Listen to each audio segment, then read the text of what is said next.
Assalamualaikum. Today our topic is interaction of electromagnetic radiation with matter. जब electromagnetic radiation interact करती हैं matter के साथ तब कौन कौन से फिनोमिनाज होते हैं, जिनमें से एक है फोटो इलेक्ट्रिक इफ़ेक्ट जो हमने आज डिस्कस करना है। उससे पहले फोटो इलेक्ट्रिक इफ़ेक्ट को डिस्कस करने से पहले हम देखते हैं कि आज हमने फोटो इलेक्ट्रिक इफ़ेक्ट में कौन कौन से पॉइंट पहले डिस्कस करने हैं।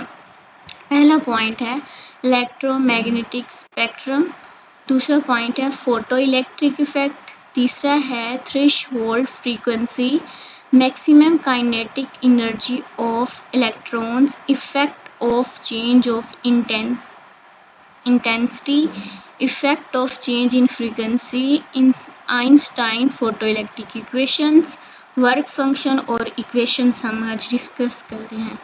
अच्छा, effect of change in intensity का मतलब वो लाइट जो हम फोटो इलेक्ट्रिक इफेक्ट में जो भी लाइट होगी अगर हम उसकी इंटेंसिटी को चेंज करेंगे तो उसमें क्या क्या फ़र्क होगा वो हम इसमें डिस्कस करेंगे। अच्छा, सबसे पहले हमारे पास आती हैं ये रेज में gamma rays, X rays, UV rays, visible rays, infrared rays, microwaves और रेडियो वेव्स। आपने तरतीब वाइज ये 7 हैं, 1 2 3 4 5 6 7, ये 7 हमारे पास रेज हैं। अगर आप इसको याद कर लेते हैं तो आपके लिए आसानी हो जाएगी। अच्छा, गैमा रेज होता है हमारे पास pair production, x rays Compton effect, UV rays, visible rays और इंफ्रारेड रेज होती हैं फोटो इलेक्ट्रिक इफेक्ट में।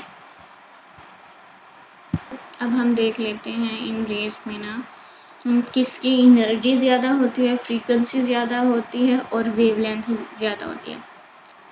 तो हम सबसे पहले देखते हैं रेडियो वेव्स की। रेडियो वेव्स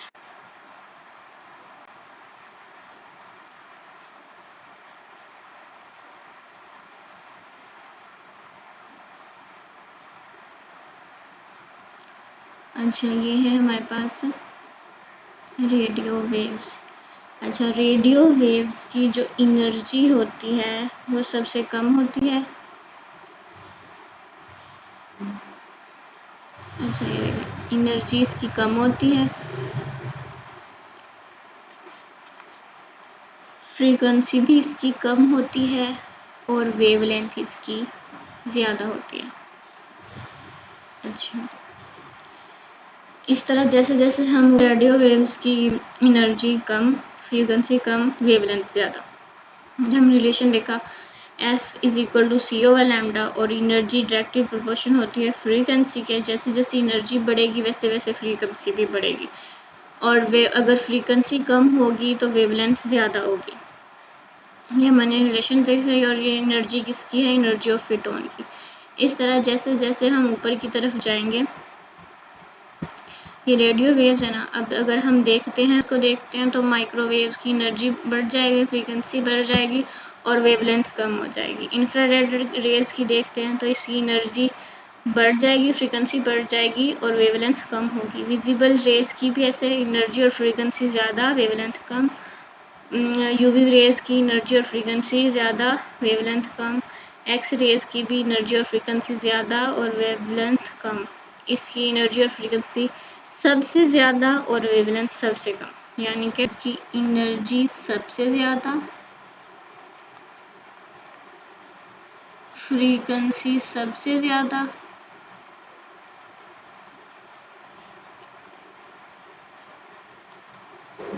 और वेवलेंथ कम होगी। एनर्जी ज़्यादा, फ्रीक्वेंसी ज़्यादा और वेवलेंथ कम होगी।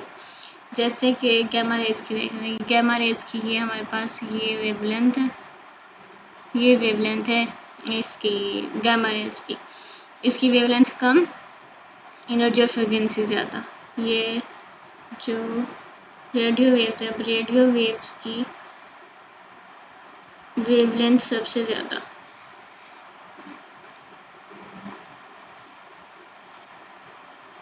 इसकी ये वेवलेंथ ये सबसे ज़्यादा। जैसे जैसे हम ऊपर की तरफ जाते जाएंगे तो हमारी जो एनर्जी और फ्रीक्वेंसी के सेंस में बात करें तो ऊपर जाते जाते एनर्जी और फ्रीक्वेंसी बढ़ती जाएगी सबकी, और जो वेवलेंथ है वो कम होती जाएगी। हमें देख लेना है कि एनर्जी किसकी कम होती है, वेवलेंथ किसकी ज़्यादा होती है और फ्रीक्वेंसी किसकी ज़्यादा करती है। एक बार मैं आपको दोबारा रिवाइज करवा देती हूँ कि जो रेडियो वेव्स होती हैं इसकी अगर एनर्जी कम होती है फ्रीक्वेंसी भी कम होती है। क्यों होती है? क्योंकि एनर्जी जो है वो डायरेक्टली प्रोपोर्शन है फ्रीक्वेंसी के, इसीलिए जब एनर्जी कम होगी तो फ्रीक्वेंसी भी कम होगी और इसकी वेवलेंथ ज़्यादा होगी। वेवलेंथ ज़्यादा क्यों होगी? क्योंकि जो फ्रीक्वेंसी है ना, फ्रीक्वेंसी क्या है, यूनिवर्सली प्रोपोर्शन है वेवलेंथ के। तो ये एनर्जी और फ्रीक्वेंसी के सीक्वेंस में बात करें तो एनर्जी और फ्रीक्वेंसी रेडियो वेव्स की कम होगी और वेवलेंथ ज़्यादा होगी। अब जैसे जैसे हम ऊपर जाते जाएंगे, अब माइक्रोवेव्स की बात करते हैं तो एनर्जी इसकी ज़्यादा होगी और फ्रीक्वेंसी भी इसकी ज़्यादा होगी। इंफ्रारेड रेज की बात करते हैं तो एनर्जी इसकी माइक्रोवेव से ज़्यादा होगी और फ्रीक्वेंसी भी ज़्यादा होगी। विजिबल रेज की बात करते हैं तो इसकी इंफ्रारेड रेज से एनर्जी और फ्रीक्वेंसी ज़्यादा होगी, यूवी रेज की उससे ज़्यादा होगी एनर्जी और फ्रीक्वेंसी, एक्स रेज की एनर्जी और फ्रीक्वेंसी ज़्यादा होगी, और जो गैमा रेज है उसकी एनर्जी और फ्रीक्वेंसी ज़्यादा होगी। और जो गैमा रेज को देखते हैं एनर्जी ज़्यादा होगी, जो फ्रीक्वेंसी है वो भी ज़्यादा होगी, लेकिन जो वेव लेंथ है ना उसकी वो सबसे कम होगी। इस तरह एक्स रेज की देखते हैं तो इसकी वेवलेंथ कम होगी, यूवी रेज की भी वेवलेंथ कम होगी, विजिबल रेज की, इंफ्रारेड रेज की, माइक्रोवेव्स की कम होगी, क्या वेवलेंथ कम होगी। टॉपिक की तरफ आते हैं। तो आज का हमारा टॉपिक ऑफ डिस्कशन है, हमने सारा इंट्रोडक्शन पीछे डिस्कस कर लिया है। Photo electric effect, the emission of electrons from metal surface when light of suitable frequency falls upon it is called photoelectric effect. Photoelectric effect क्या होता है? कोई भी मेटल सरफेस है, फॉर एग्जांपल कोई भी मेटल सरफेस है, उसके ऊपर हम फॉर एग्जांपल हमारे पास एक मेटल सरफेस है, ठीक है, हम उसके ऊपर लाइट फॉल्स करवाते हैं, ठीक है, फॉर एग्जांपल हमने उसके ऊपर लाइट फॉल्स करवाई। अब ये लाइट क्या है? ये लाइट क्या है? फोटॉन्स है, ठीक है। ये लाइट है, मेटल्स में क्या होते हैं? फ्री इलेक्ट्रॉन्स होते हैं। मेटल्स के पास क्या होते हैं? फ्री इलेक्ट्रॉन्स होते हैं, ठीक है। अब ये फोटॉन्स है ना, तो जब ये हमने लाइट फॉल्स करवाई मेटल सरफेस के ऊपर तो ये यहाँ से क्या हो गए? इलेक्ट्रॉन्स इमिट हो जाएंगे, यहाँ से इलेक्ट्रॉन्स इस तरह, ठीक है, ये इलेक्ट्रॉन्स इमिट हो गए। सिर्फ एनर्जी होती है, ठीक है। अब ये जो फोटॉन्स हैं मेटल सरफेस पे, अब फोटॉन्स ना, इन जो इलेक्ट्रॉन्स हैं, ये जो इलेक्ट्रॉन्स हैं मेटल्स पे, इनको अपनी एनर्जी दे के खुद क्या हो जाएंगे? डिसअपियर हो जाएंगे, खुद क्या हो जाएंगे? डिसअपियर हो जाएंगे।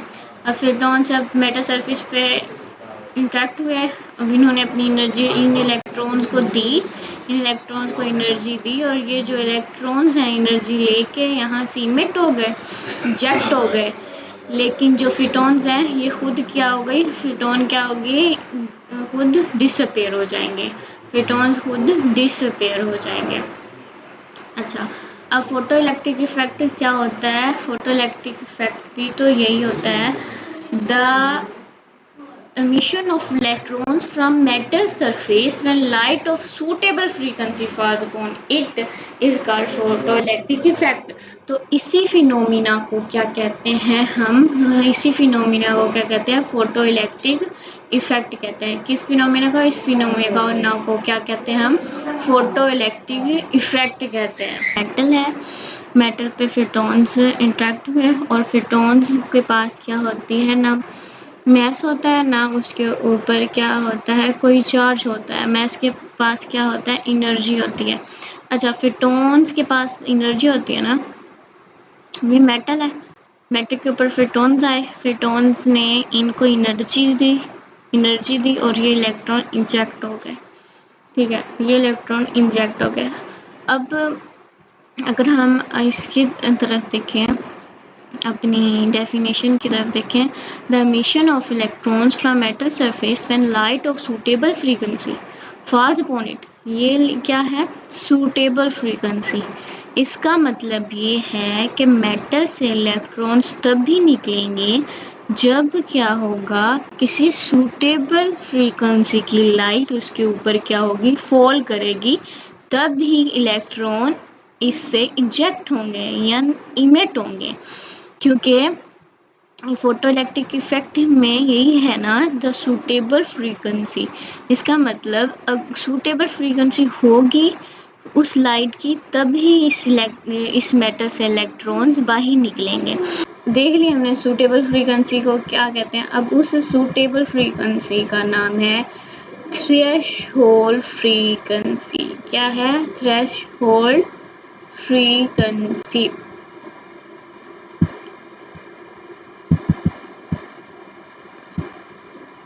हम थ्रेशोल्ड फ्रीक्वेंसी की डेफिनेशन लिख लेते हैं। वो फ्रीक्वेंसी होती है जिससे इलेक्ट्रॉन इजेक्ट होते हैं मेटल से।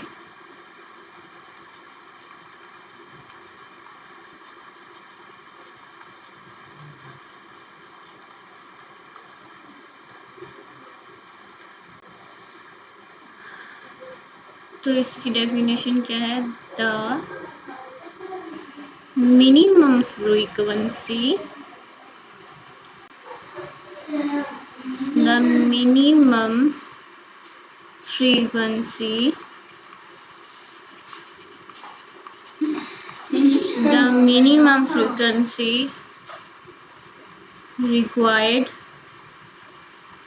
minimum frequency required to eject an electron from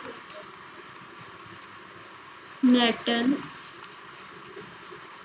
surface is called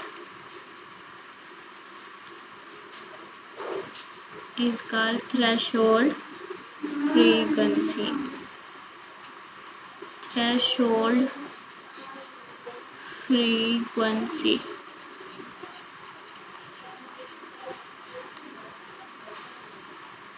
The minimum frequency required to eject an electron from metal surface is called threshold frequency. अब हमारा नेक्स्ट पॉइंट क्या है, threshold frequency के बाद हमारा next point है maximum kinetic energy of electrons. उसके लिए काइनेटिक एनर्जी ऑफ इलेक्ट्रॉन्स को समझने के लिए हमें पहले थोड़ी सी अरेंजमेंट्स देखनी पड़ेंगी। ये देखो, ये हमारे पास है कैथोड सर्किट है, और ये जो आपको नज़र आ रहा है ऊपर, ये हमारे पास है लाइट सोर्स। ये हमारे पास कोई लाइट सोर्स है, light source of light source of light. Let's suppose ये यूवी रेज हैं,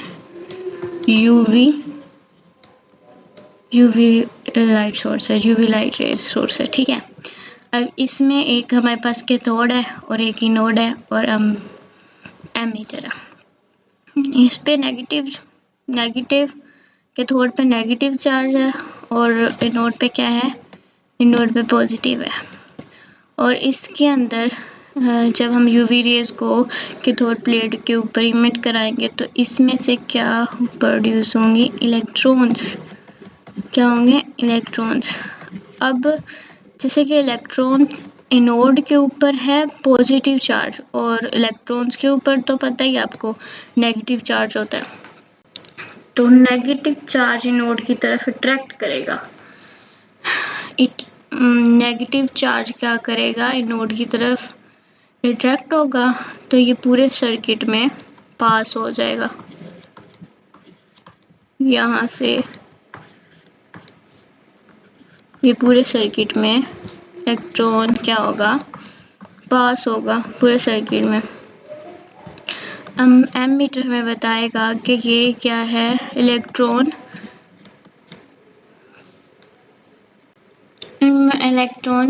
पूरे सर्किट में क्या है, सर्किट में मूव कर रहा है। पॉजिटिव चार्ज है इलेक्ट्रॉन्स का, जो पॉजिटिव चार्ज है इनोड का, जो इनोड है वो क्या करेगा, अट्रैक्ट करेगा इलेक्ट्रॉन्स को अपनी तरफ, और ये एमीटर हमें इंडक्शन करके बताएगा कि इलेक्ट्रॉन फ्लो कर रहा है।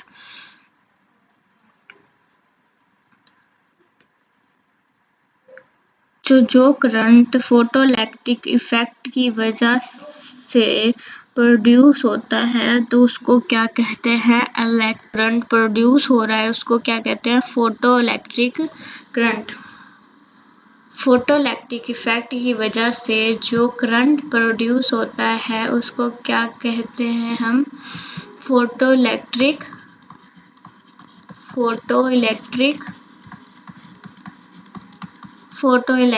करंट।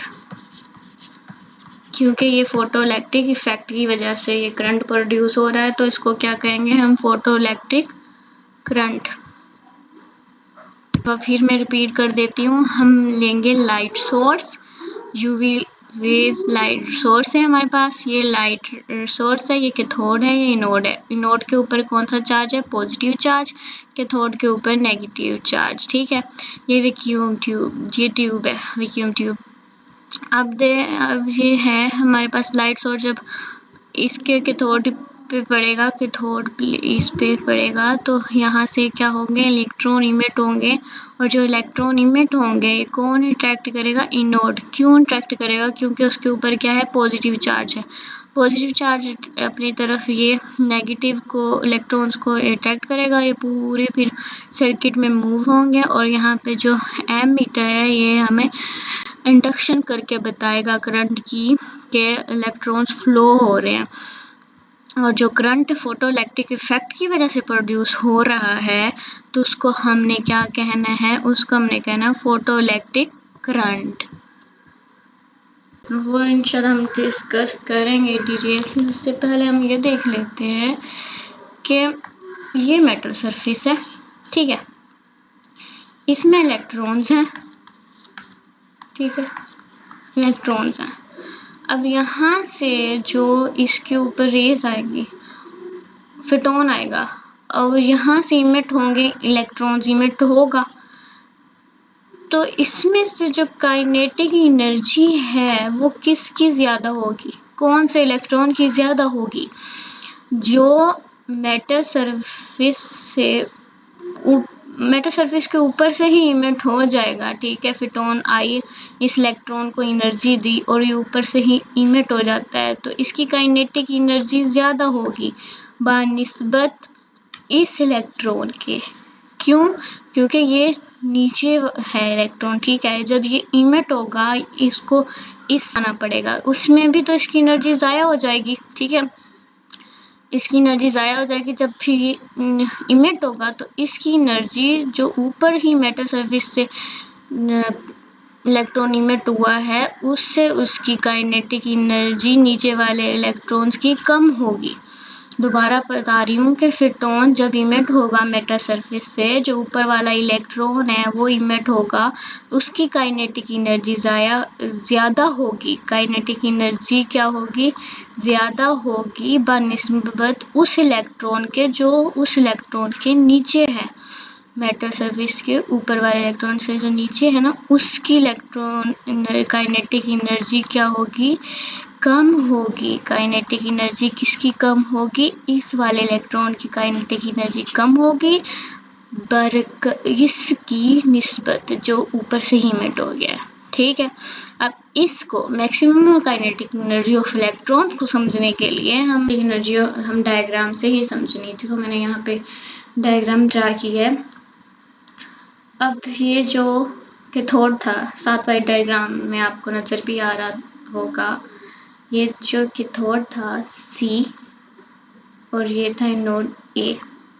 अब नोड पे था पॉजिटिव चार्ज, तो हम यहाँ पे नोड पे क्या कर देंगे, नेगेटिव चार्ज और कैथोड पे कर देंगे पॉजिटिव चार्ज।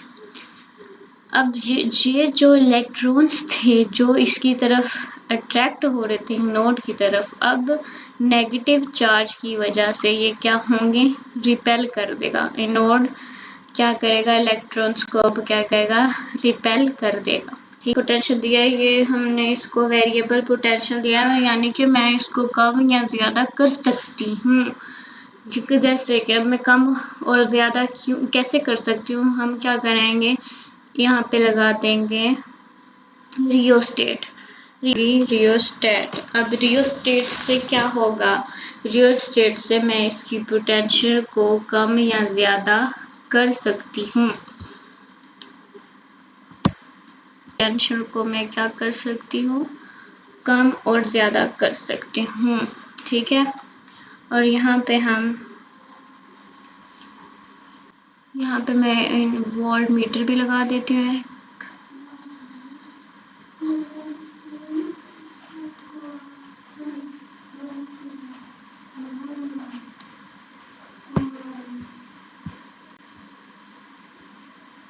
इसकी पोटेंशियल को कम या ज्यादा कर सकते हैं। अब कैसे वर्क करेगा, ये देखो, जब ना कैथोड से इलेक्ट्रॉन्स इसकी तरफ आएंगे, ये तो एनोड है ना, अब इसके ऊपर क्या है, नेगेटिव चार्ज है, ये रिपेल करेगा अब इलेक्ट्रॉन्स को। ठीक है, और मैं ये जो रियोस्टेट मैंने लगाया, इससे इसकी पोटेंशियल थोड़ी सी बढ़ा देती हूँ, लेकिन इसमें से कुछ इलेक्ट्रॉन्स जिसकी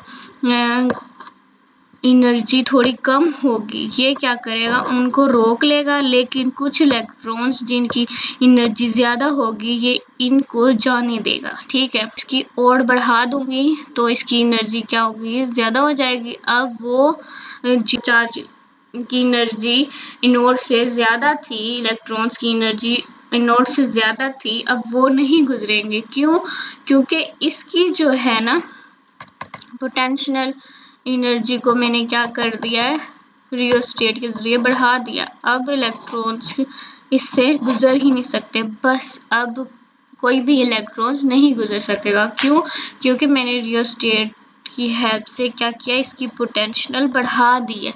मैं रियोस्टेट इस वजह से लगाए थे ना, हम इसकी पोटेंशियल को कम और ज्यादा कर सकते हैं।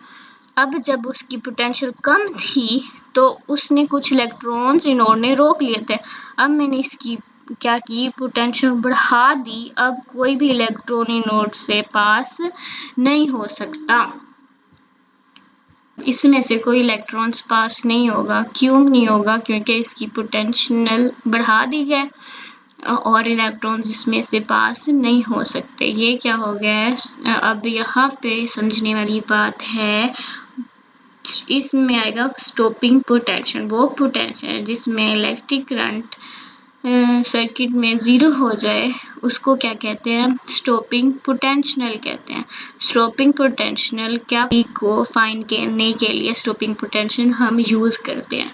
और स्टॉपिंग पोटेंशियल क्या होता है, जिसमें photoelectric effect, photoelectric current in a circuit become zero हो जाए, तो उसको हम स्टॉपिंग पोटेंशियल कहते हैं। क्या बनेगी, half m v square maximum equal to we naught E. अच्छा, वी नॉट क्या है, वी नॉट वो पोटेंशियल है जो हम इसको कभी इंक्रीज कर रहे थे, कभी डिक्रीज कर रहे थे, वो पोटेंशियल है वी नॉट। ठीक है, और 1/2 mv² है काइनेटिक, क्या है, हाफ mv² है हमारे पास kinetic energy, maximum is equal to we naught और ई। क्या है हमारे पास यहाँ पे, वी नॉट तो वो है कोई वो पोटेंशियल जो हम इंक्रीज और डिक्रीज करें, ई क्या है, चार्ज ऑन इलेक्ट्रॉन है। हमने काइनेटिक ये क्या हुआ, इस सर्किट में क्या हुआ है, हमने जितनी काइनेटिक एनर्जी थी उतनी स्टॉपिंग पोटेंशियल दी। जब ये दोनों इक्वल आ गए तो क्या हुआ, सर्किट में से करंट फ्लो होना बंद हो गया, और इसको हम क्या कहते हैं, stopping potential. This equation will give the maximum kinetic energy of electrons by using stopping potential. की इंटेंसिटी को इंक्रीज करने से काइनेटिक एनर्जी पर, लाइट की इंटेंसिटी को इंक्रीज करने से काइनेटिक एनर्जी पर, स्टॉपिंग पोटेंशियल पर, फोटोइलेक्ट्रिक करंट पर क्या फ़र्क पड़ता है? इंटेंसिटी इंक्रीज करने से और फ्रीक्वेंसी को हम क्या करेंगे, कांस्टेंट रखेंगे। ठीक है, बहुत आसान सी डायग्राम है, आपको इजीली समझ आ जाएगा। हमने क्या, लाइट की इंटेंसिटी को इंक्रीज करने से काइनेटिक एनर्जी पर, स्टॉपिंग पोटेंशियल पर और फोटोइलेक्ट्रिक करंट पर क्या फ़र्क पड़ता है। करना क्या, हमें लाइट की इंटेंसिटी इंक्रीज करनी है और फ्रीक्वेंसी को कांस्टेंट रखना है। ठीक है, अब मैं डायग्राम ड्रा करती हूँ, देखिए।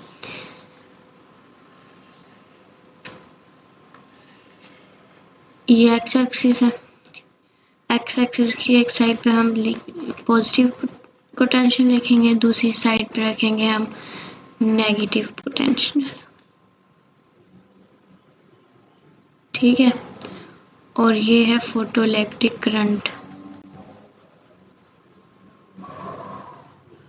Photoelectric current.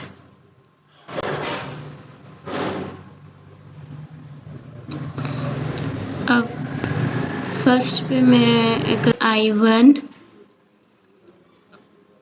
और दूसरा थोड़ा सा इंक्रीज कर देती हूँ, तो इसको नाम दे देती हूँ I2 को, करंट को। पहले इतनी इंटेंसिटी थी, फिर इतनी इंटेंसिटी। अच्छा, फ्रीक्वेंसी हमारी क्या है, कांस्टेंट है। अब मैंने ऑब्जर्व क्या किया, मैंने ऑब्जर्व ये किया, जब I1 थी, लाइट की इंटेंसिटी इतनी थी, तब क्या थी, स्टॉपिंग पोटेंशियल इतनी थी, इसको नाम देते हैं V0, स्टॉपिंग पोटेंशियल। जब लाइट की इंटेंसिटी I2 हुई, तब स्टॉपिंग पोटेंशियल उतनी ही थी जितनी I1 पे थी। इसका मतलब ये हुआ कि स्टॉपिंग पोटेंशियल पे कोई फ़र्क नहीं पड़ा लाइट की इंटेंसिटी इंक्रीज करने की वजह से। अब स्टॉपिंग पोटेंशियल इंक्रीज नहीं हो रही लाइट की इंटेंसिटी को इंक्रीज करने से, तो इसका मतलब है काइनेटिक एनर्जी भी इंक्रीज नहीं होगी। वो कैसे? एनर्जी अभी हमने पीछे काइनेटिक एनर्जी पीछे पढ़ाया हमने, kinetic energy is equal to V0 और E, यानी कि काइनेटिक एनर्जी भी इंक्रीज नहीं होगी स्टॉपिंग पोटेंशियल की वजह से, क्योंकि ये क्या है, एक दूसरे की इक्वल है, और चार्ज भी इंक्रीज नहीं होगा। फॉर एग्जांपल, हमारे पास एक मेटल सरफेस है, ठीक है, इसके ऊपर इलेक्ट्रॉन्स हैं, ये मेटल सरफेस है। अब इंटेंसिटी इंक्रीज करने का क्या मतलब है, यहाँ पे इंटेंसिटी इंक्रीज करने का मतलब ये है कि नंबर ऑफ फोटॉन्स को इंक्रीज करना।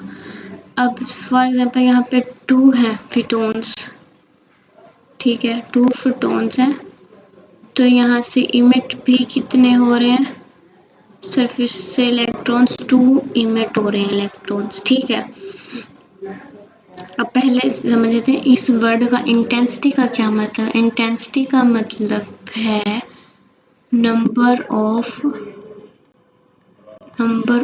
फोटॉन्स, मतलब कि हम इंटेंसिटी इंक्रीज करेंगे, मतलब फोटॉन्स को इंक्रीज करेंगे। अगर यहाँ पे 2 है तो यहाँ से इमिट कितने इलेक्ट्रॉन्स हो रहे हैं, 2 हो रहे हैं। अगर यहाँ पे नंबर ऑफ फोटॉन्स 4 हो जाते हैं तो यहाँ से इलेक्ट्रॉन्स कितने इमिट होंगे, 4 इलेक्ट्रॉन्स इमिट होंगे। अब सबसे देखिए, हमने यहाँ पे क्या है, हमने इंटेंसिटी इंक्रीज करवाई है, ठीक है, इंटेंसिटी को क्या किया है, इंक्रीज किया है, फ्रीक्वेंसी को क्या किया है, कांस्टेंट रखा है, फ्रीक्वेंसी को क्या लिखा है, कांस्टेंट रखा है। अब इसका इंक्रीज क्या हुआ है, फोटो इलेक्ट्रिक करंट। क्या इंक्रीज हुआ है, फोटो इलेक्ट्रिक करंट इंक्रीज हुआ है। कैसे, जितने नंबर ऑफ फोटॉन्स हमने मेटा सर्विस किए उतने ही इलेक्ट्रॉन्स इमिट हो रहे हैं, यानी कि जैसे जैसे हम फोटॉन्स बढ़ाएंगे, जितनी फोटॉन्स यानी नंबर ऑफ फोटॉन्स बढ़ाएंगे उतने ही इलेक्ट्रॉन्स इमिट होंगे सर्किट में, उतने ही इलेक्ट्रॉन्स क्या होंगे, सर्किट में उतने ही इलेक्ट्रॉन्स रिवॉल्व करेंगे। ठीक है, अब यहाँ पे इंटेंसिटी बढ़ाई, फ्रीक्वेंसी क्या है, फ्रीक्वेंसी कांस्टेंट है, फोटो इलेक्ट्रिक करंट इंक्रीज हुआ हमारा, फोटो इलेक्ट्रिक करंट क्या हुआ है, इंक्रीज हुआ है। और काइनेटिक एनर्जी क्या है, kinetic energy constant, kinetic energy क्या रही, कांस्टेंट रही। और स्टॉपिंग पोटेंशियल क्या हुआ, स्टॉपिंग पोटेंशियल भी कांस्टेंट था। क्यों, क्योंकि kinetic energy equal to we naught और ई, जैसे जैसे काइनेटिक एनर्जी बढ़ेगी वैसे स्टॉपिंग पोटेंशियल बढ़ेगा, लेकिन काइनेटिक एनर्जी नहीं बढ़ी तो हमारी स्टॉपिंग पोटेंशियल भी कांस्टेंट ही रहेगी। क्या पढ़ रहा है, बस चार्जेस का flow, number of intensity increase करने से नंबर ऑफ फोटॉन्स इंक्रीज करने से, यानी कि इंटेंसिटी को इंक्रीज करने से चार्जेस का फ्लो बढ़ा है, फोटो इलेक्ट्रिक करंट बढ़ा है। ठीक है, जिनको अंडरस्टैंड कर लेना, आपको ये डायग्राम भी ये डायग्राम समझ आएगी। बस ये वाली जो इक्वेशन है इसको अंडरस्टैंड कर लें एक बार। इंटेंसिटी इंक्रीज करने से, इंटेंसिटी इंक्रीज की, फ्रीक्वेंसी कांस्टेंट रखी हुई थी, तो क्या बढ़ा हमारा, फोटो इलेक्ट्रिक करंट बढ़ गया, काइनेटिक एनर्जी कांस्टेंट और स्टॉपिंग पोटेंशियल भी कांस्टेंट। बस इतनी सी बात इसमें। Change, effect of change in intensity, intensity increase करने से फोटो इलेक्ट्रिक करंट बढ़ा है। इसी में तो नंबर ऑफ फोटॉन्स को इंक्रीज किया हमने, तो हमारे पास क्या इंक्रीज हुआ था, फोटो इलेक्ट्रिक करंट इंक्रीज हुआ था। बाकी सारी चीज़ें क्या थी, कांस्टेंट रही। अब हमने देखना है कि अगर हम इंटेंसिटी की बजाय अब हम फ्रीक्वेंसी को इंक्रीज करते हैं, फ्रीक्वेंसी को इंक्रीज करते हैं। ठीक है, और फोटो इलेक्ट्रिक करंट को क्या रखते हैं, फोटो इलेक्ट्रिक करंट को क्या रखते हैं, कांस्टेंट रखते हैं। तो काइनेटिक एनर्जी पे, स्टॉपिंग पोटेंशियल पे, फोटो इलेक्ट्रिक करंट पे और फ्री, इन सब पे मतलब क्या क्या चेंजेस होती हैं और इसके लिए कौन सी ग्राफ ड्रा करते हैं हम वो देखते हैं। अच्छा, फर्स्ट ऑफ ऑल जैसे सेम उसका हमने ग्राफ ड्रा किया था वैसे ही इसका भी ग्राफ ड्रा करना है।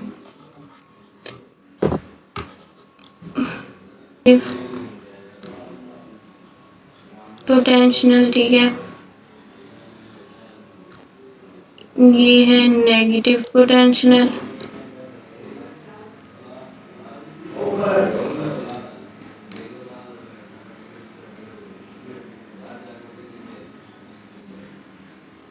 अब क्या है, ये फोटो इलेक्ट्रिक करंट है,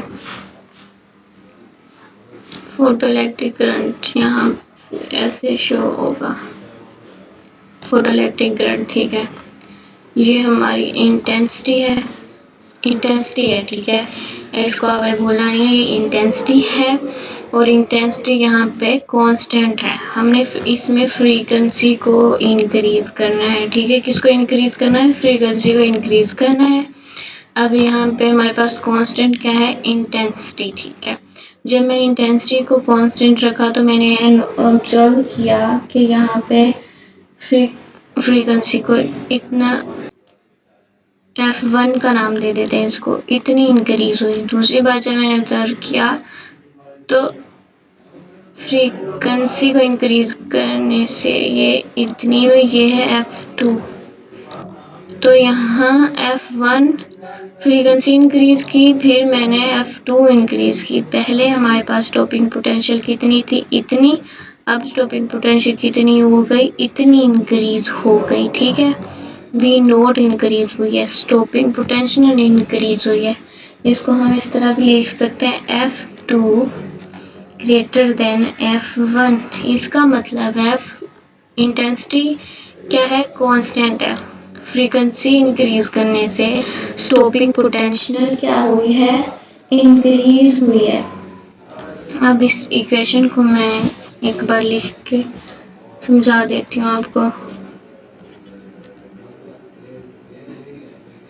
ठीक है, अब ये है, ये इंक्रीज हुई है और इंटेंसिटी हमने क्या रखी है, कांस्टेंट। ठीक है, इंटेंसिटी हमने कांस्टेंट रखी है। काइनेटिक एनर्जी इंक्रीज हुई है, इससे फ्रीक्वेंसी इंक्रीज करने से काइनेटिक एनर्जी इंक्रीज हुई, स्टॉपिंग पोटेंशियल इंक्रीज हुई और फोटो इलेक्ट्रिक करंट तो कांस्टेंट है।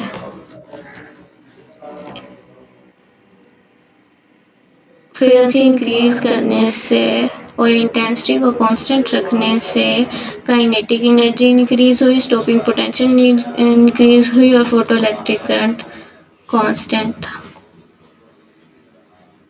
तो ऐसे समझ आते हैं कि मेटल सरफेस है, एक मेटल सरफेस है, उसके ऊपर क्या है, इलेक्ट्रॉन्स हैं। ठीक है, इसके ऊपर अब फोटॉन्स आएंगे। हमने फोटॉन्स, नंबर ऑफ फोटॉन्स नहीं इंक्रीज करने हैं, अब इसमें इंक्रीज क्या करना है, फ्रीक्वेंसी को। अब मैंने जैसे फ्रीक्वेंसी इंक्रीज की तो इसमें क्या होगा, जो इलेक्ट्रॉन्स इमिट होंगे उनकी क्या ज़्यादा होगी, काइनेटिक एनर्जी ज़्यादा होगी। काइनेटिक एनर्जी, वो ज़्यादा एनर्जी लेके इमिट होंगे। क्यों, क्योंकि उनकी फ्रीक्वेंसी इंक्रीज की है हमने। आपने इस इक्वेशन को समझ लेना है, आपको ये ग्राफ भी आसानी से समझ आ जाएगा। होल्ड फ्रीक्वेंसी, थ्रेशोल्ड फ्रीक्वेंसी मैंने कहा था वो मिनिमम फ्रीक्वेंसी है जिससे जो इलेक्ट्रॉन्स को इमिट होने के लिए चाहिए होती है, वो थ्रेशोल्ड फ्रीक्वेंसी, वो मिनिमम फ्रीक्वेंसी है जिससे इलेक्ट्रॉन्स बाहर निकल जाते हैं मेटल सरफेस से। अच्छा, अब हमने देखा कि फ्रीक्वेंसी यहाँ इसमें हमने जो फ्रीक्वेंसी इंक्रीज की है वो थ्रेशोल्ड फ्रीक्वेंसी से ज़्यादा इंक्रीज की है। थ्रेशोल्ड फ्रीक्वेंसी ज़्यादा इंक्रीज करने का क्या रिजल्ट निकला कि काइनेटिक एनर्जी ऑफ इलेक्ट्रॉन्स क्या हो गए, इंक्रीज हो गए। काइनेटिक फ्रीक्वेंसी थ्रेशोल्ड फ्रीक्वेंसी से ज़्यादा जब हमने फ्रीक्वेंसी को इंक्रीज किया तो क्या इंक्रीज हो गई, kinetic energy of electrons increase हो गए। अब एक और बात समझने वाली है यहाँ पे, अगर फ्रीक्वेंसी थ्रेशोल्ड फ्रीक्वेंसी से कम है तो हम इंटेंसिटी ऑफ लाइट जितनी मर्जी बढ़ा लें, इलेक्ट्रॉन्स इमिट नहीं होंगे। एक बार दोबारा रिपीट कर रही हूँ मैं, अगर फ्रीक्वेंसी थ्रेशोल्ड फ्रीक्वेंसी से कम होगी तो हम लाइट की इंटेंसिटी जितनी मर्जी बढ़ा लें, इलेक्ट्रॉन की इमिशन नहीं होगी। फंक्शन क्या होता है,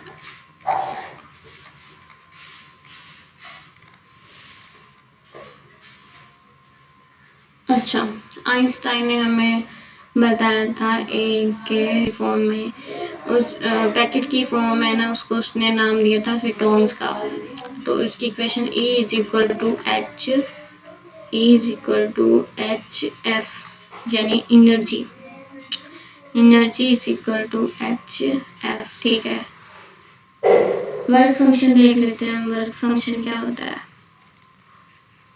ये इसमें यूज होगी, E is equal to H F. अच्छा, वर्क फंक्शन क्या होता है, minimum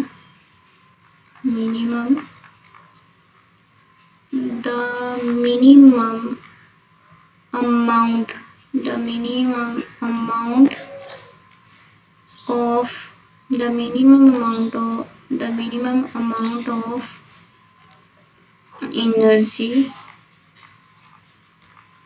the minimum amount of energy required the minimum amount of energy required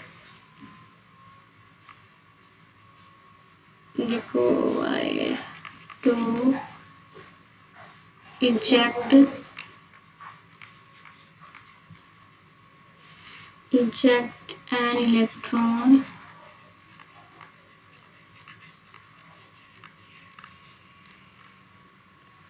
from metal surface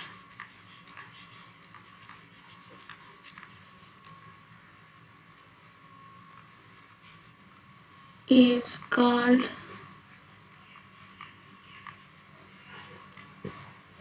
work function.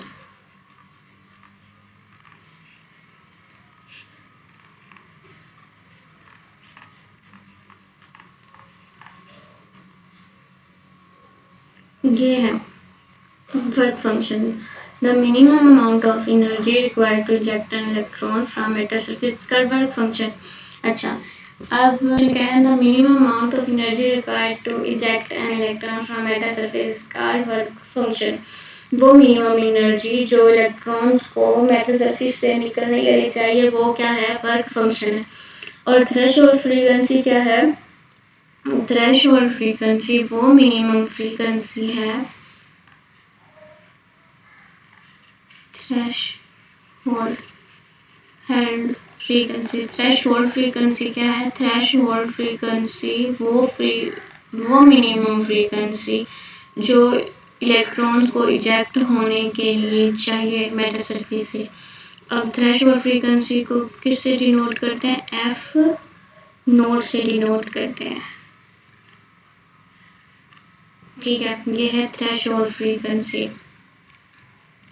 अगर फ्रीक्वेंसी थ्रेशोल्ड फ्रीक्वेंसी से कम होगी तब कोई भी इलेक्ट्रॉन इजेक्ट नहीं होगा इससे मेटल सरफेस से। ठीक है, अब इसको देख लेते हैं। मेटल सरफेस है, ये मेटल सरफेस इसमें इलेक्ट्रॉन्स होते हैं और ये है हम फोटॉन्स है ठीक है। अब इसकी जो फ्रीक्वेंसी है वो थ्रेशोल्ड फ्रीक्वेंसी से अगर कम है तो इलेक्ट्रॉन्स इमिट नहीं होंगे। एनर्जी जो इलेक्ट्रॉन्स को इमिट होने के लिए चाहिए फ्रीक्वेंसी नहीं एनर्जी, वो एनर्जी जो इलेक्ट्रॉन्स को इमिट होने के लिए चाहिए मेटल सरफेस से उस मिनिमम एनर्जी को ही तो वर्क फंक्शन कहते हैं। ठीक है, अब वर्क फंक्शन को हम कैसे लिखते हैं phi is equal to H F naught और यहाँ पे एफ नोट क्या है थ्रेशोल्ड फ्रीक्वेंसी थ्रेशोल्ड फ्रीक्वेंसी से ज़्यादा हो जाएगी तो क्या होगा ये मेटल सरफेस है इसमें क्या है इलेक्ट्रॉन्स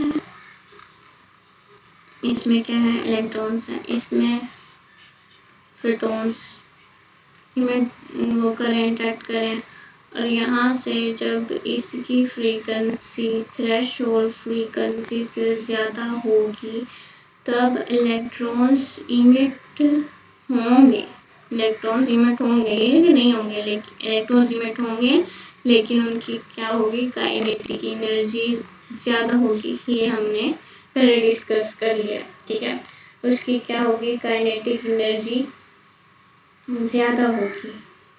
जो फोटो इलेक्ट्रिक की मेन इक्वेशन है वो देख लेते हैं क्या बनेगी एच एफ हमारे पास एनर्जी है। ठीक है, H F is equal to H F naught plus kinetic energy of electrons ठीक है। अब फॉर एग्जांपल अब इलेक्ट्रॉन वोल्ट एनर्जी दे रही हूँ फोटॉन्स को, और इसको इमिट होने के लिए, इलेक्ट्रॉन्स को इमिट होने के लिए चाहिए 70 इलेक्ट्रॉन वोल्ट एनर्जी। और यहाँ पे देखिए HF एनर्जी फॉर एग्जांपल 100 दे रही हूँ मैं, और इसकी जब ये इमिट हुए हैं तो कितने हो गए हैं 70 इलेक्ट्रॉन, और इनकी जो काइनेटिक एनर्जी वो बनी 30। ठीक है, और 70 और 30 100 होता है। तो ये इससे बेस्ट इस इक्वेशन को समझने के लिए ये मेन है फोटो इलेक्ट्रिक इफेक्ट की equation, most important equation of photo electric effect. अच्छा, अब हम इस इक्वेशन से काइनेटिक एनर्जी भी फाइंड कर सकते हैं। Kinetic energy is equal to HF minus HF naught. और HF नोट क्या है हमारे पास, kinetic energy is equal to HF, और HF नोट हमारे पास क्या है, HF नोट हमारे पास था वर्क फंक्शन। क्या था हमारे पास, वर्क फंक्शन, हमारे पास वर्क फंक्शन। तो यहाँ पे हम क्या लिख सकते हैं, यहाँ पे हम HF माइनस की जगह क्या लिख सकते हैं, फाई।